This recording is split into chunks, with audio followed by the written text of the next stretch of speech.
guys, welcome back to the WODdoc Project 365, episode 493. Today what we're talking about is improving our overhead position with the kettlebell.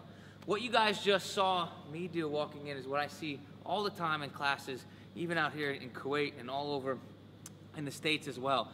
And that is this open, packed, unstable shoulder position where my elbow wings out to the side, I'm not fully locked out, and I'm basically cheating into internal rotation. Why do I do this? Is because I don't need as much flexion to come up here. So when I'm looking right here, what I try to do with my shoulder, if I don't really have quite the right amount of flexion, is I allow it to cheat into internal rotation. And then when I do that, I get lazy holding up the bell. And I hold the bell like this with my palm forward and my elbow bent, okay? Because it feels good. This is a position that just feels better, right? When I'm right here like this, it doesn't hurt. See how my wrist is bent backwards and my elbow is flexed? That's a position that might feel good, but it's really dangerous for our shoulder.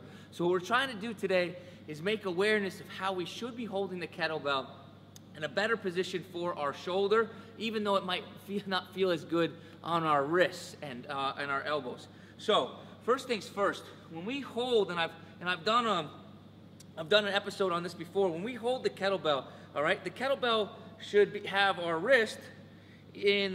So basically, instead of me taking the bell straight across like this, I'm going to hold the bell more towards like across the palm or surface, right? So towards in this angle right here. When I do that and I come up, notice that my wrist is now in a neutral position rather than an extended position, right? This feels good, but it's bad for my wrist. This doesn't feel as good, but it's better for my wrist. Now, once I get into that position, I come up and I stand up. The thing that I want to see here is not my palm out like this. This is basically me cheating in internal rotation. What I want to see is I want to see us press towards the sky and our palm to be rotated in towards our body here, right? This is an externally rotated position, and you can see just how much my shoulder turns on more right here. This is a stable position. This is a non-stable position. This is a stable position. This is a non-stable position, okay? So when we go ahead and we practice in our overhead walking kettlebell walks, right? This is the position that we're striving for. We're striving for a neutral wrist, okay?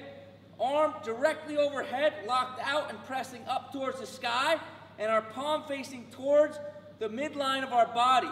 And then we're walking like here, okay? So you want to reduce shoulder injuries and you want to increase your proficiency with the lockout and the kettlebell, which will run over into your lockout with your bar movements. Practice your overhead walking lunges or overhead walking kettlebell walks like this. Guys, I hope this helps you out, and until tomorrow, we are optimizing function to optimize performance.